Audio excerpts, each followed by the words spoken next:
السلام علیکم ورحمۃ اللہ نحمدہ ونصلی علی رسولہ الکریم اما بعد فاعوذ باللہ من الشیطان الرجیم بسم اللہ الرحمن الرحیم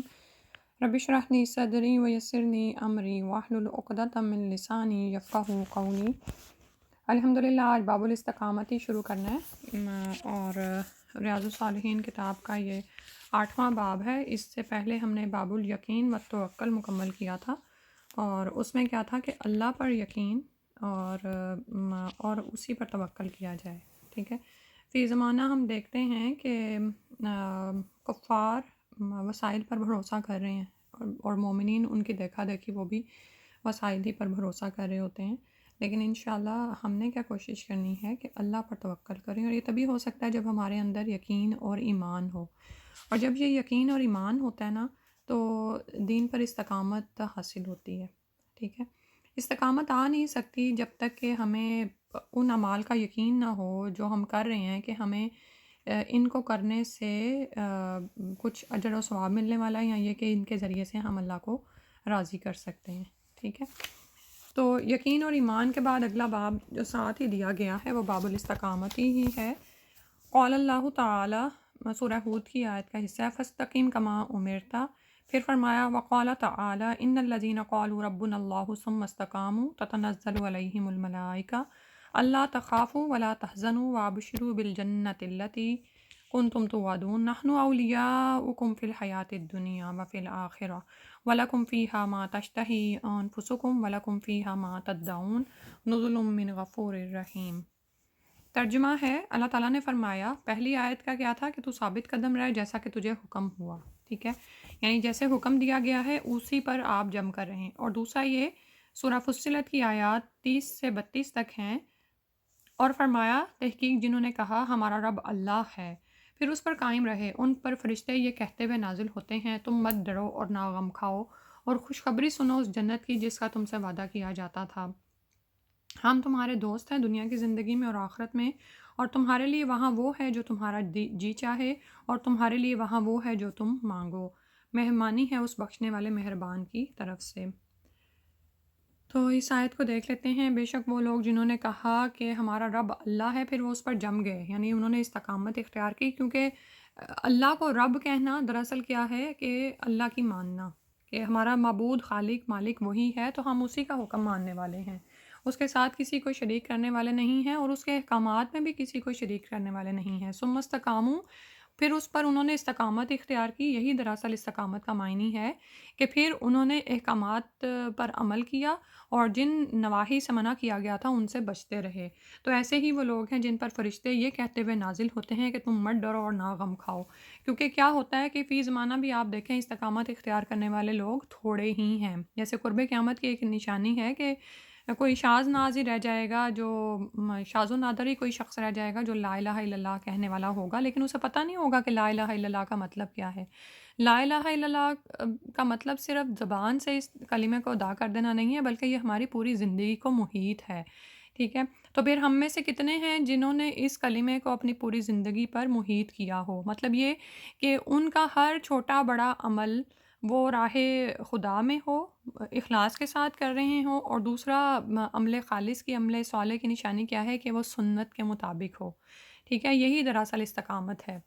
ٹھیک ہے۔ تو پھر ہم میں کتنے ہیں جو اس پر قائم ہیں؟ تو پھر جب ہم میں سے کوئی خال خال اس پر قائم ہو جاتا ہے تو ممکن نہیں ہے کہ پھر اس کی طرف آزمائشیں نہ آئیں، اور ویسے بھی اس کو آزمایا جا رہا ہوتا ہے نا کہ اب یہ کیا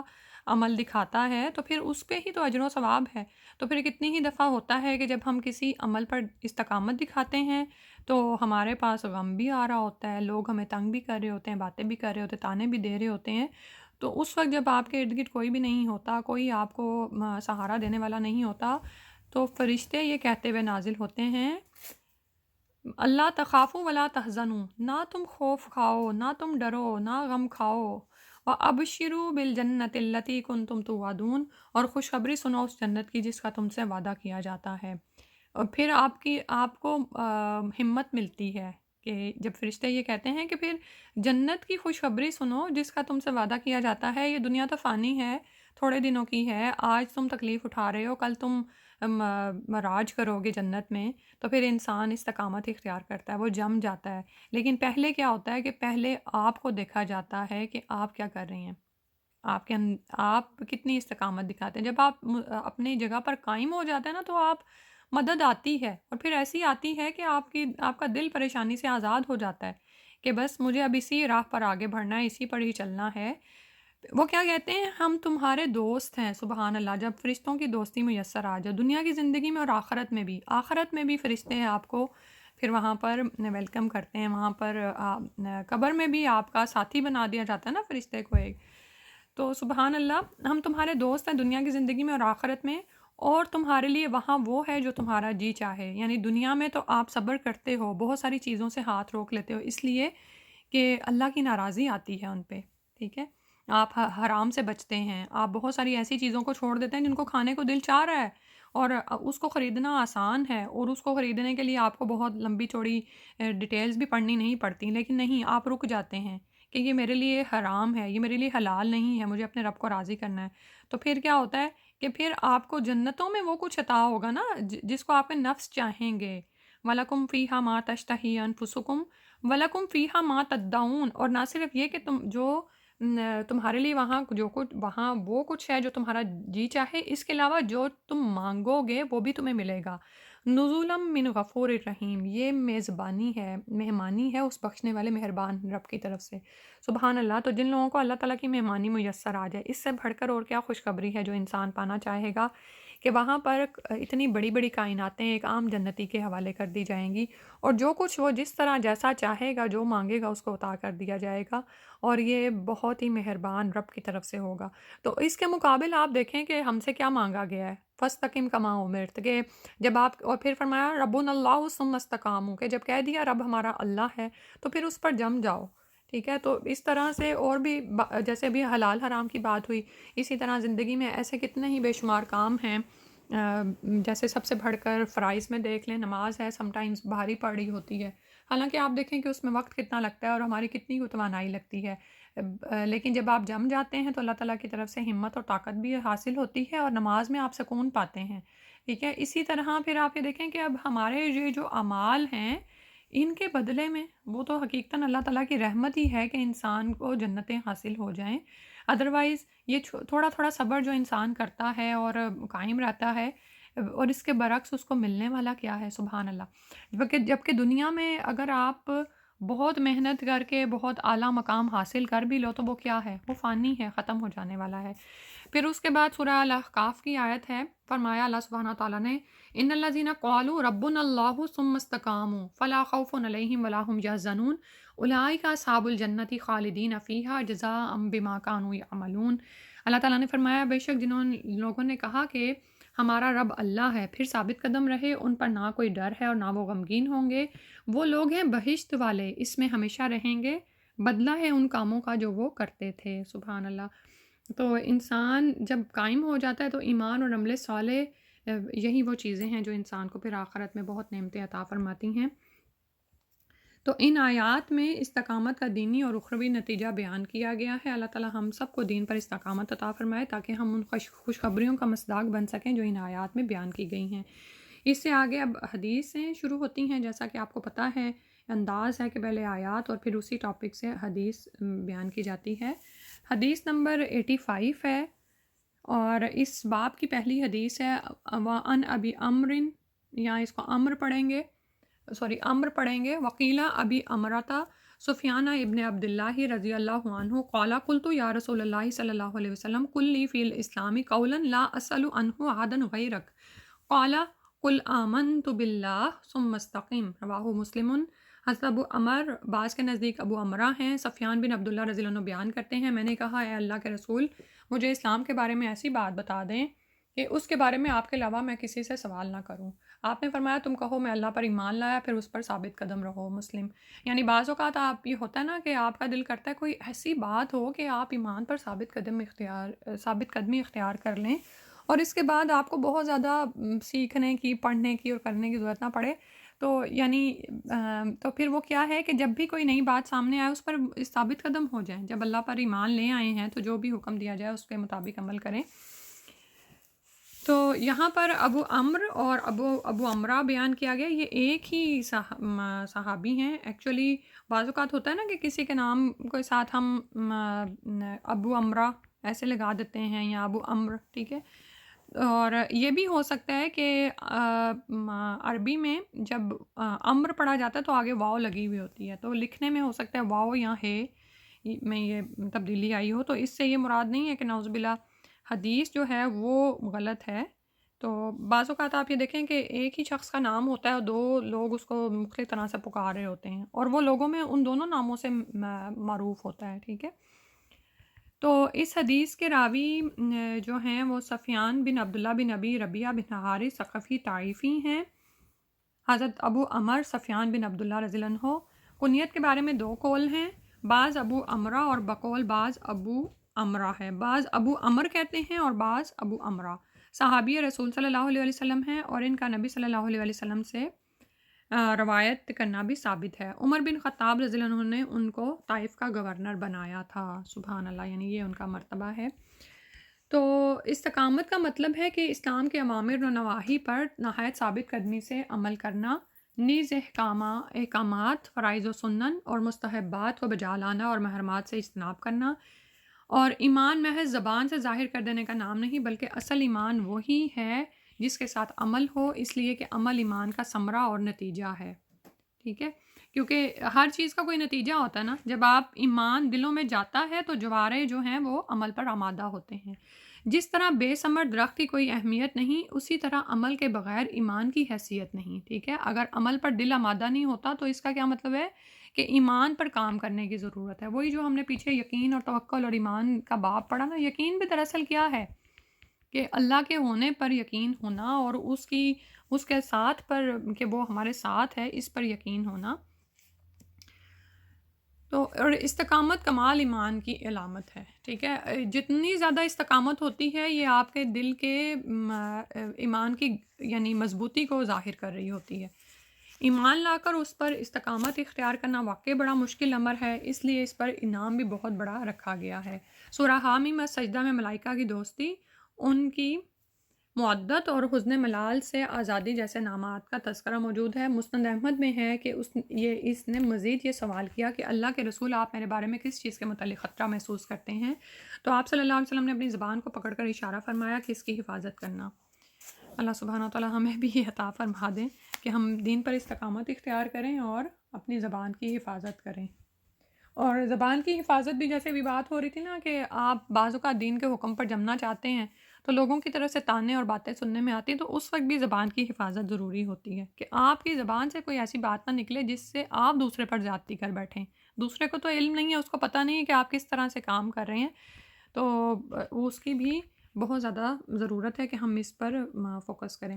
اس کے بعد اگلی حدیث جو کہ حدیث نمبر 86 ہے اور اس باب کی دوسری حدیث ہے، وعن ابی ہریرہ رضی اللہ عنہ قال قال رسول اللہ صلی اللہ علیہ وسلم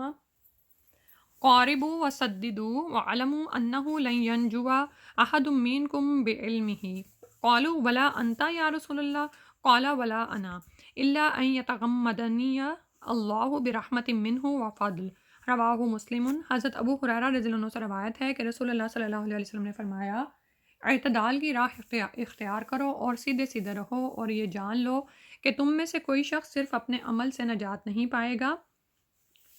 صحابہ کرام رضی اللہ عنہ نے عرض کیا ہے اللہ کے رسول، آپ بھی نہیں؟ آپ صلی اللہ علیہ وسلم نے فرمایا ہاں میں بھی نہیں، مگر یہ کہ اللہ مجھے اپنے فضل اور رحمت میں ڈھانپ لے۔ مسلم کی حدیث ہے، سبحان اللہ۔ اب یہاں پر ابھی جو ہم ایمان اور عمل صالح کی بار بار بات کر رہے تھے تو اس پہ بھی ہمیں فوکس کرایا گیا کہ خالی تمہارا عمل تمہیں بچانے والا نہیں ہے۔ صحابہ نے حیران ہو کر عرض کیا کہ یا اللہ کے رسول صلی اللہ علیہ وسلم، کیا آپ کا عمل بھی؟ تو آپ نے کہا نہیں، مگر یہ کہ اللہ مجھے اپنے فضل اور رحمت میں ڈھانپ لے، ٹھیک ہے۔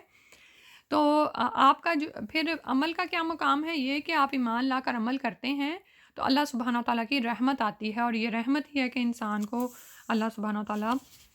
اپنی رحمت سے ڈھانپ لیں اور پھر جنت میں داخل کر دیں۔ آپ یہ دیکھیں نا کہ جو اعمال ہم کر رہے ہیں اس کے بدلے میں ہم جنتیں خریدنا چاہیں تو خرید سکتے ہیں، ہرگز نہیں خرید سکتے۔ اتنی مہنگی جنتیں، اتنی لافانی نعمتیں اور جو کچھ وہاں پر ہے، سبحان اللہ، وہ بادشاہتیں وہ کیسے انسان اپنے چند چھوٹے چھوٹے اعمال کی بنا پر خرید سکتا ہے، اور اعمال بھی ایسے بعض اوقات کہ ان میں بھی کھوٹ شامل ہو جاتا ہے نا. نماز ہم پڑھ رہے ہوتے ہیں اور 3 رکعتیں پڑھتے ہیں، چوتھی میں پتہ نہیں ہم نے فاتحہ بھی پڑھی کہ نہیں، یاد ہی نہیں رہتا. اور باقی بھی اعمال کا یہی حال ہے، ہم بشر ہیں نا، انسان ہیں. تو انسان پھر کیا کرے کہ وہ پھر جمع رہے، کوشش کرتا رہے، اور اللہ کی رحمت کا امیدوار رہے، عمل بھی کرے، دعا بھی کرتا رہے، اپنے عمل پر بھروسہ نہ کرے، مغرور نہ ہو. ٹھیک ہے، ایمان اور عمل صالح پر جمع رہے اور اللہ تعالیٰ کی رحمت پر نظر رکھے. اور یہی انسان کا معبود ہونا، اللہ کے سامنے بندہ بن کے رہنا، اللہ کے سامنے جھکنا ہی دراصل کیا ہے کہ اس کو اللہ تعالیٰ اپنی رحمت سے ڈھانپ لیتے ہیں، اور پھر یہ رحمت ہی ہے جو انسان کو اٹھا کر جنت میں پہنچاتی ہے. تو اس سے یہ معلوم ہوتا ہے کہ ایمان کے ساتھ اگرچہ عمل کی اہمیت اپنی جگہ پر مسلم ہے، کیونکہ اللہ تعالیٰ کی رحمت اور اس کا فضل حاصل کرنے کا یہی واحد طریقہ ہے. ٹھیک ہے، تاہم تمام اعتماد صرف عمل ہی پر نہیں ہونا چاہیے، کیونکہ عمل کی کوتاہی کی وجہ سے بعض اوقات اس کا ہمیں علم بھی نہیں ہوتا کہ کوتاہی ہو گئی ہے عمل میں، تو عمل برباد بھی ہو سکتا ہے. اس لیے عمل کے ساتھ یہ دعا بھی کی جائے کہ ہمارا عمل بارگاہ الہی میں قبول ہو جائے اور اللہ ہمیں اپنے دامان رحمت میں ڈھانپ لے، اور ہر عمل میں اخلاص نصیب ہو، کہ اخلاص کے بغیر بڑے سے بڑا عمل بھی مردود ہے. میانہ روی اور اعتدال امور خیر میں بھی مطلوب ہے. ٹھیک ہے، اب یہاں سے دیکھیں آپ کہ تھوڑا عمل ہو لیکن مسلسل کیا جائے. ٹھیک ہے، یہ بھی آپ یاد رکھیں. بیجا تشدد اور طاقت سے بڑھ کر نیکی کرنا بالآخر انسان کو تھکا دیتا ہے، اور یوں بھی ہوتا ہے کہ تہجد اور اشراق تک ادا کرنے والا اکتا کر فرائض بھی ترک کر بیٹھتا ہے. تو شریعت اسلامیہ میں پسندیدہ عمل وہ ہے جس پر استقامت اور مداومت اختیار کی جائے، خواہ وہ تھوڑا ہی ہو. بعض لوگ میانہ روی کی آڑ میں فرائض کو بھی ترک کر دیتے ہیں اور حرام تک کے مرتکب ہوتے ہیں، اور کہتے ہیں کہ اسلام میں تشدد نہیں ہے، لیکن اعتدال کا یہ مفہوم سراسر غلط ہے. اس کے معنی فرائض کو ترک کرنے اور حرام کا ارتکاب کرنے کی ہرگز نہیں ہے. اور اسی طرح خواہشات پرستی میں حدود اللہ کو پامال کرنا اور فرائض کو ترک کر کے کہنا کہ اسلام میں تنگ نظری نہیں ہے، یقیناً مغرب زدگی کی علامت ہے. تو یہاں تک باب ہمارا مکمل ہوتا ہے الحمدللہ، باب الاستقامتی. اور اس میں جو اینڈ پر ہم نے سیکھا ہے وہ یہ ہے کہ اعمال میں بھی، یعنی آپ یہ دیکھیں کہ دین اسلام نا اعتدال کا دین ہے، اعتدال اختیار کیا جائے ہر معاملات میں، چاہے وہ عبادات کا معاملہ ہی کیوں نہ ہو، یا لوگوں سے معاملات کرنے کا، ان سے نیکی اور حسن سلوک کرنے کا، ہر معاملے میں اعتدال ہو. یہ نہ ہو کہ آپ نے زندگی میں اگر کسی بات کو پکڑا ہے تو اس کے پیچھے آپ اپنے فرائض بھی ترک کر رہے ہیں. ٹھیک ہے، ایک وقت تھا کہ آپ بہت جوش میں اٹھے، ایمان کا بوسٹ اپ ہوا تھا، آپ نے تہجد، اشراق اور سب کچھ شروع کر لیا، لیکن پھر ایک وقت آیا کہ آپ تنگ آ کے آپ نے فرائض بھی چھوڑنا شروع کر دی، اس میں بھی کوتاہی برتی. یا بعض اوقات ایسا ہوتا ہے کہ کچھ لوگ لوگوں کے ساتھ بڑا اچھا معاملہ کر رہے ہوتے ہیں، ان کے ساتھ خیر و بھلائی کرنا، جب کسی نے بلایا ان کے ہاں پہنچنا، سب کچھ کرنا، لیکن وہ اسی میں ہی اتنا تھکے رہے ہوتے ہیں کہ پھر عبادات میں ڈنڈی مار رہے ہوتے ہیں، کوئی نماز چھوڑ رہے ہیں، کبھی کچھ کر رہے ہیں. تو یہ دیکھنا بہت زیادہ ضروری ہے کہ ہم اپنے تمام معاملات میں، ٹھیک ہے، چاہے وہ ہمارے نفس سے متعلق ہوں، چاہے لوگوں سے متعلق ہوں، چاہے وہ اللہ سبحانہ و تعالیٰ سے، یعنی جو فرائض ہم پر عائد کیے گئے ہیں اللہ کی طرف سے، جو لوگوں کے حقوق ہم پر عائد ہوتے ہیں، سب میں انسان میانہ روی اختیار کرے. اللہ سبحانہ و تعالیٰ ہمیں اس کی توفیق عطا فرما دے. اللہ سبحانہ و تعالیٰ سے دعا ہے کہ جو پڑھا ہے وہ اس کو قبول کریں اور ہمیں عمل پر استقامت عطا فرما دیں. سبحانک اللہم و بحمدک، نشہد ان لا الہ الا انت، نستغفرک و نتوب الیک. السلام علیکم ورحمۃ اللہ.